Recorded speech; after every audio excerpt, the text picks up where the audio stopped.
I usually say a few words, good evening, good afternoon, or good morning, everyone, because we are Trina hosting the conference with the different time zones, but I presume this is like mainly the London branch, so I guess it's an evening time for you. But just in case, also good afternoon or good morning. So probably a few words just because we're talking about the icebreaker. So Keith already mentioned about like some information about my background. I'll just quickly go through that. So just in the form of ice breaking, because we're talking about the icebreakers today, so it might be a good idea just to say a few words about myself. So yeah, I graduated the university, Marine Technical University in St. Petersburg in Russia, and then I spent 2 years working at technical consultancy in China, and then 3 years in Norway. So also I had an interesting experience of teaching at the Norwegian University of Science and Technology, NTNU, in a position of the associate professor. And then I had a fantastic opportunity to work for the famous Lloyd's Register Technical Investigation Department. And currently, yes, I'm a technical director of the Royal Institution of Naval Architects.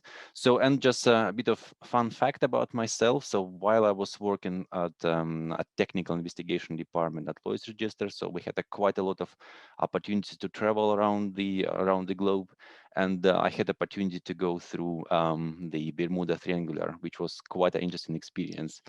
So let me please start. So let me, how to, yes. Um, a bit of background about this, let's say, icebreaker story.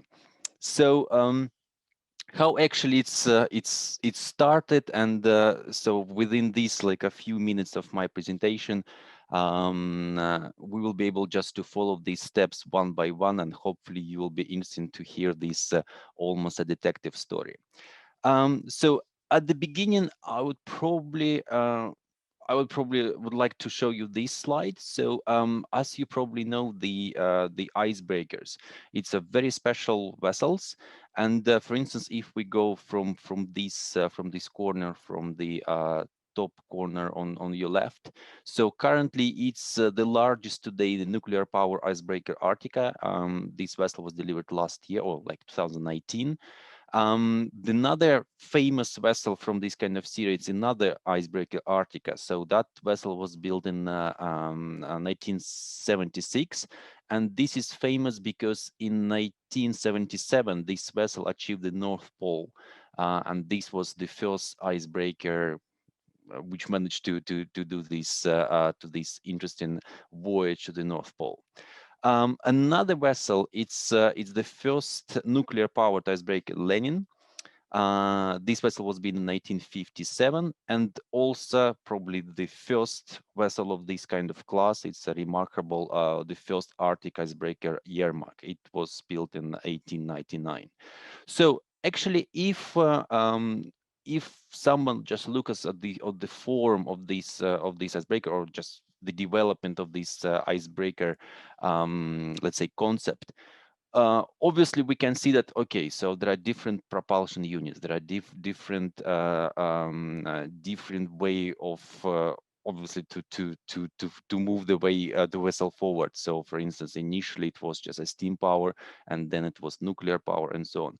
However, the main idea, this special form of icebreaker, it's remains the same. So it remains the same. So over the more than 100 years, so the main concept of this icebreaker is just, it's absolutely the same. So let me please show you this very short video. It's just for those who don't know about this, how this like icebreaker works. So basically, just this short video will explain this a bit. So basically, the main idea of the icebreaking, so it's the vessel puts its weight on the ice and actually breaking down this ice. So another concept on this video of the model tests. So these were done in a Canadian towing tank. Because of this form, it actually goes through the field of the ice, and this is because this like very special hull form. So as I showed just a few minutes ago, The first Arctic icebreaker Yermak, which was actually built in England, in Newcastle, in 1899, it was a special order for Russian Navy. This vessel already got this the interesting bow shape, so you can see in this picture that this bow shape was already introduced on this vessel. So, and actually a lot of researchers, a lot of people, they think that so this is the actual first icebreaker which was ever built. However, we had an interesting opportunity to, well, during the lockdown, we apparently had quite a lot of spare time. So I read this book of the person, Admiral Stepan Makarov, who actually was the inventor of the vessel Yermak.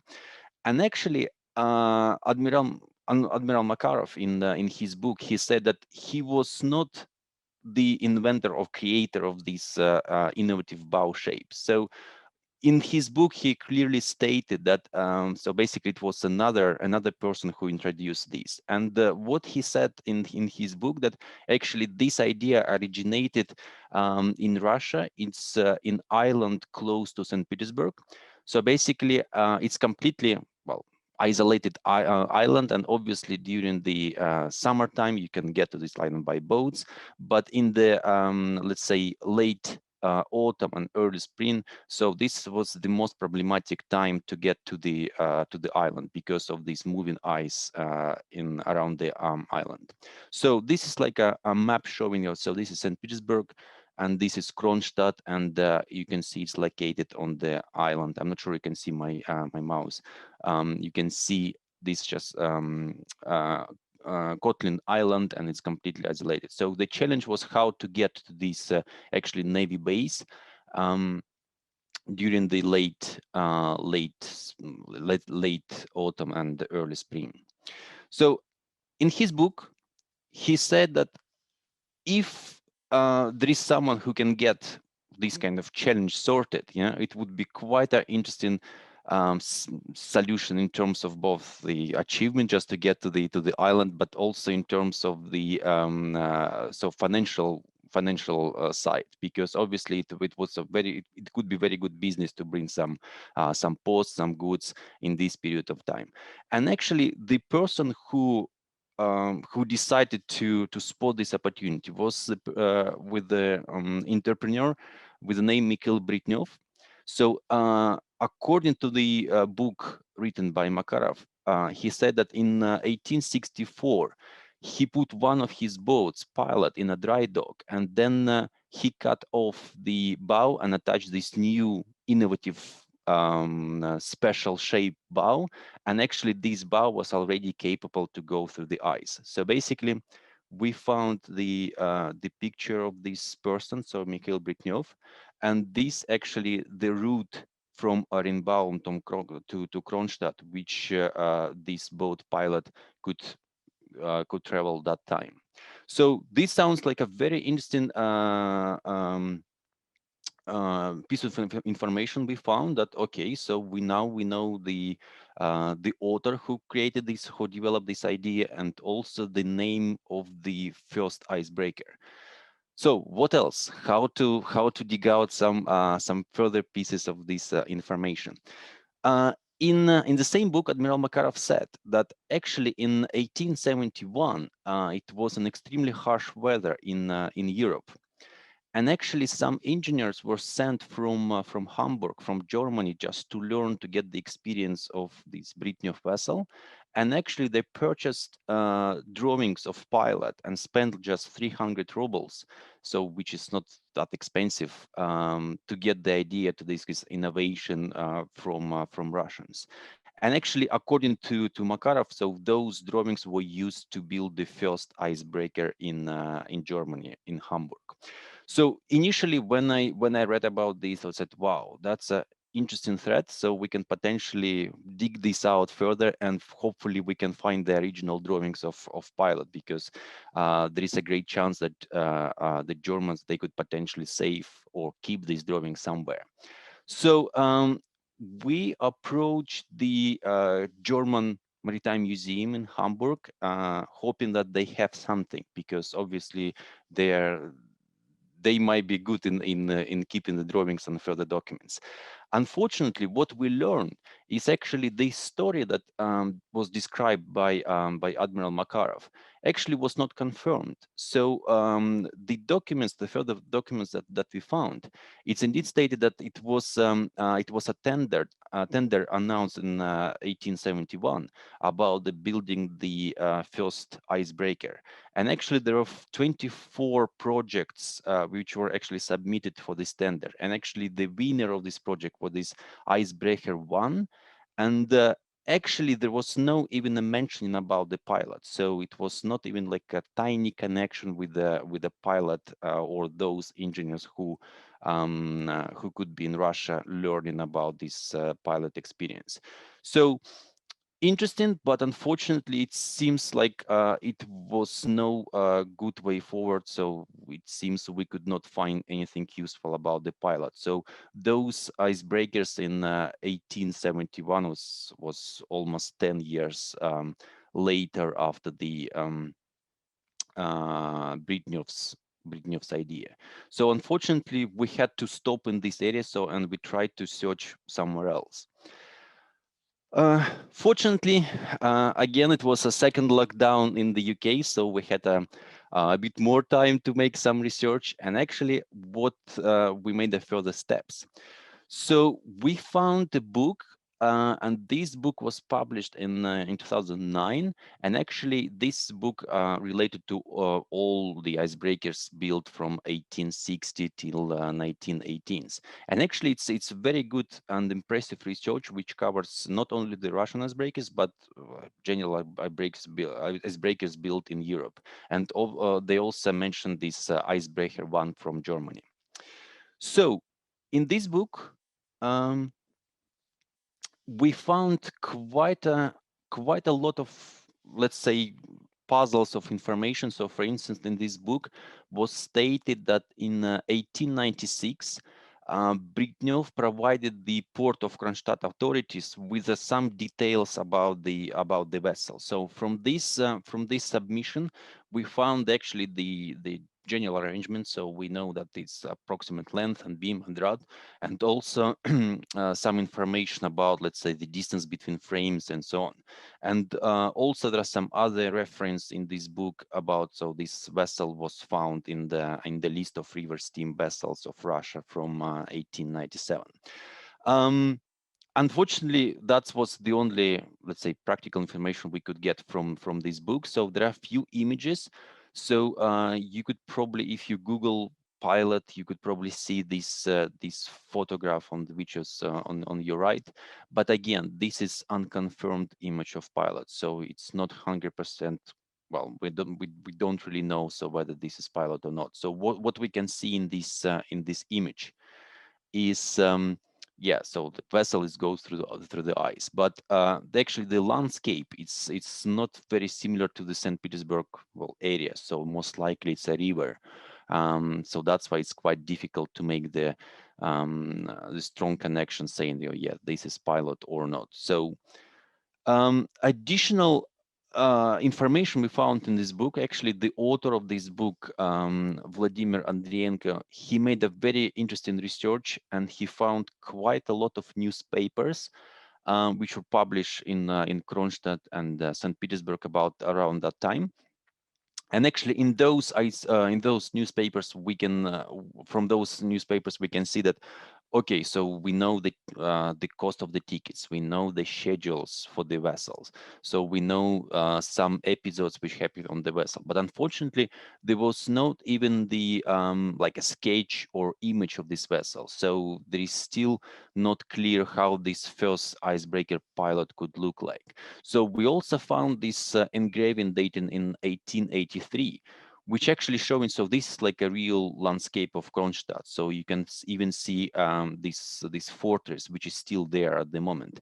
And those vessels, which are actually stay in Kronstadt. And according to this kind of image, we can see that so these vessels goes exactly to Orienbaum. So it's actually the right location, and everything looks very promising. But unfortunately, it's not very clear whether this is pilot or not, or maybe that vessel, you know, in behind. So probably that is the pilot. So it's still a sketch, but without the proper confirmation. And the author actually stated that, well, according to the information we found so far, it's not very clear, well, how this vessel pilot look like. There are a few reconstructions of the possible look of pilots. So one was made in 1950s, and actually you can see that. So it was made by Zuev. And actually, you can see it's very close to that image that I showed you before. So this one.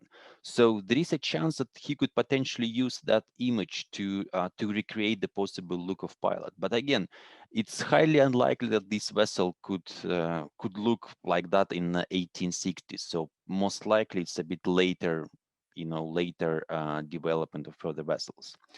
This is actually another interesting image. So this is a Soviet post stamp. It was published in 1976, and it's clearly stated. So it's Icebreaker pilot in here. However, there are quite a lot of questions to this image. So the first one, for instance, we can see the Navy flag in this image. So it's highly unlikely that the icebreaker would be using the Navy flag. So it's highly likely that it could be allowed to use the Navy flag. And obviously the shape, and actually there is no even like a reference. So how did the author of this image knew that so this is exactly pilot? Because there was not, as we discussed before, as we mentioned before, there was not even like a sketch of this vessel. So it seems it was just a reconstruction based on some probably paintings, but not very clear how this author of this painting just developed this image. So, and the author of this book, Vladimir Andrienko, he made a conclusion that so despite of the regular mention of pilot in Russian archives, so this ship remains a mystery. So no one actually knows how this vessel looked like. And well, now it's already 160 years later. It might be quite difficult to recover this image. However, because again during the pandemic we had quite a lot of time, so we found this table in the book. And actually in the table, so it was not clearly stated in the text, but it was only in the table. It was stated that it's not very clear where the vessel was built, but according to some Russian documents, the steam engine was built in Newcastle, in England, in Mitchell's factory. And so I just highlighted this reference in the table. So that was an interesting thread to catch, because wow, so it looks like there is some sort of connection to England. And actually the name pilot is probably it's another thing to another point to think about. So why Russian could call this vessel pilot, which is quite unusual name for Russian vessels. So Mitchell, let's move to the area close to Newcastle and see what actually could happen or was happening in that period of time. So we found some information about Charles Mitchell. It's interesting that he was born in Aberdeen in May 1820, and he founded this shipyard in 1853. So according to some information which were found in various locations, so this yard built over 90 vessels of various types for Russia. And actually Charles Mitchell, with his business partner Henry Frederick Swan, he even set up another yard in St. Petersburg. So it was some sort of branch of his yard in Russia. So it's still unclear how they probably sent some spare parts between how this like shipping work, but so it's interesting fact that they had this the local yard in Russia.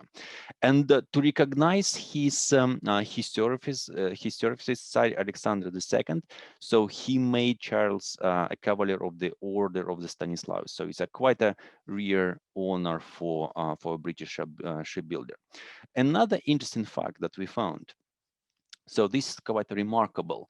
So the first vessels for Russia, Bratets, it's called, it's translation of little brother, and Sestritsa in Russia, it will be like a little sister, were actually built in Mitchell Yard in Newcastle in 1857. So this is just a year after of Crimean War. So it's quite difficult to imagine at the moment that, so yeah, this Crimean War between British Empire and Russian Empire just finished in 1856, and just year after that, so it was already quite a lot of businesses between two countries, and they started to build vessels for Russia. So it's a I think it was a quite a remarkable fact.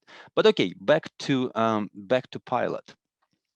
So we're searching for any mentions of this vessel in the British archives.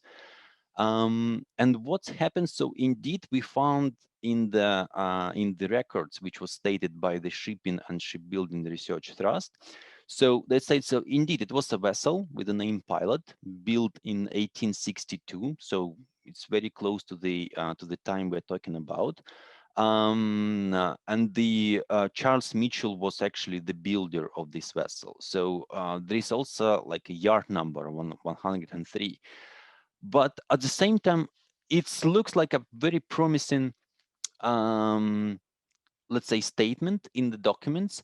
But at the same time, how to make sure that, so we're talking about the right vessel, that we're talking about the right pilot, because obviously pilot, it's not a rare name, so it could be, I don't know, dozens of vessels with this name. So how to make sure that, so we're talking about the right pilot?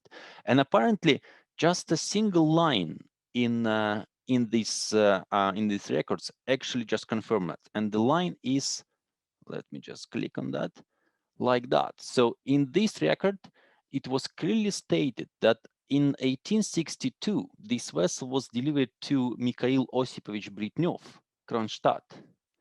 So you see, it's kind of these dots, they started to connect. So it's not just a vessel pilot, but this is a clear reference in English archives about that this vessel was delivered for Mikhail Britnev in Kronstadt. So it looks like this person, the Russian entrepreneur, he just ordered this vessel from England, and so it was specifically built for him. So he didn't purchase this in as like a second-hand market. It was like specifically built for him. So that sounds like a very exciting finding, because indeed it's we can trace this further now. And the most interesting bit in this information is, of course, the yard number, because that's a unique number. We can dig something out from that. And obviously, the right thing would be just to approach the English archive, and voila, as I would, as if I'm speaking French, that would be probably the right word to describe this. So we sent an inquiry to the archives in the UK, and we got a confirmation that yes, they keep all the drawings from all these vessels and that built in that period of time, and indeed in the yard number 103, it's this screw steamer Pilot. And if we cross-checked actually the dimensions which stated in these drawings with those that you probably remember I showed you a few slides behind. Mikhail Britnev submitted to the port of Kronstadt authorities, and they matching very well. So it means we can see the drawings of the first icebreaker. So, well, that period of time, it was just a steamer. It was not she was not an icebreaker. But anyway, so it's a very interesting point to start, because yeah, we can see how this hull form, how this vessel look like. It's another interesting fact. So this is like, if we can see these drawings in the high resolution, Again, it's dated 1862. So we can see that these lines, they actually colored. So this is in red, there are something in green and something in blue. So I was very interesting to see those kind of drawings 160 years ago, which is such a perfect, the color codes and so on. So based on these drawings, my colleague Jamie, who is also on this call, so he managed to reconstruct the look of this vessel. And obviously, because we have these like new technologies of the 3D modeling, so we could reconstruct the initial look, how this vessel look before coming to Kronstadt, so with the usual bow shape, and then the possible look of this innovative bow shape, so which transform this vessel into Icebreaker. So obviously we don't really know exactly so where this line could be, but we just made our like scientific guess, and we thought it, so this line, so this modification of the bow could look like that. So in that situation, what we can see, so again, this is a look of the initial look of the pilot before being Icebreaker. And then this is the actually 3D view of the vessel already in the form of Icebreaker. So so I think it's good idea. So it's already, as we discussed, already almost half an hour. So let me just quickly move towards the conclusions in here. So what we found over this interesting time of research. So sometimes it's important just to understand, to realize that so the discovery might not be, let's say, seated in one area. So there probably be quite a lot of dots, and you have to connect those dots one by one in order to see the big picture. For instance, you remember we initially had a quite a promising dot coming to Germany, so we could potentially get those drawings which were mentioned by Admiral Makarov from Germany, but unfortunately it looked like so their dots were quite impossible to connect. So, but other dots, they just managed to connect it perfectly. So in that sense, we got what we wanted.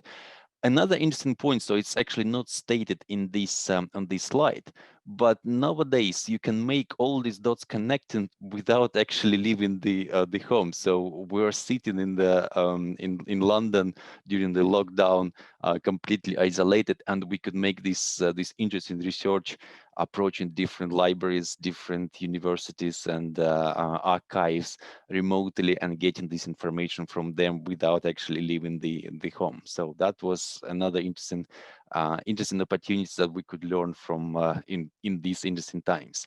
So, and the most exciting bit for me was actually the fact that the British archives, so they kept these drawings of this vessel for 160 years, assuming she was just an ordinary small steamer. So they didn't know about that this vessel was actually the first icebreaker, because obviously those transformations, the modernization of this vessel were happening in Russia. So actually they had these drawings from the very beginning, but they probably didn't know, the real value of those drawings, because they didn't know about this transformation.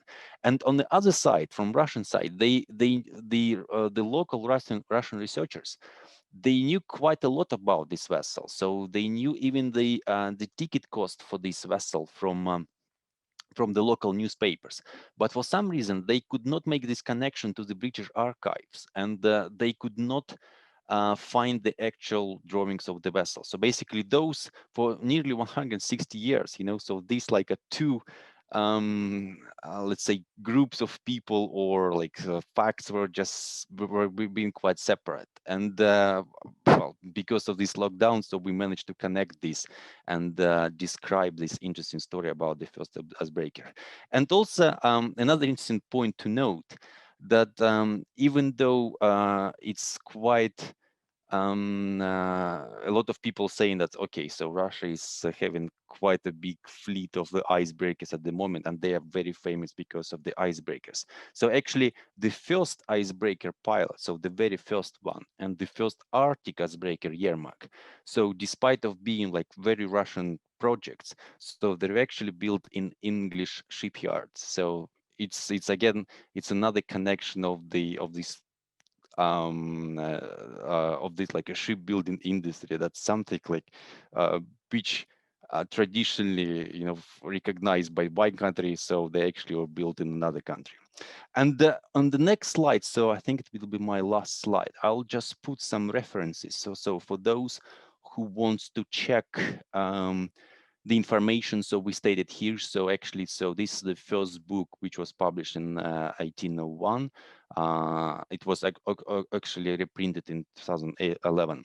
And obviously, so another book of this Russian researcher, Vladimir Andrienko, and also the information from the Shipping and Shipbuilding Research Trust. So actually where we found these traits of the pilot vessel.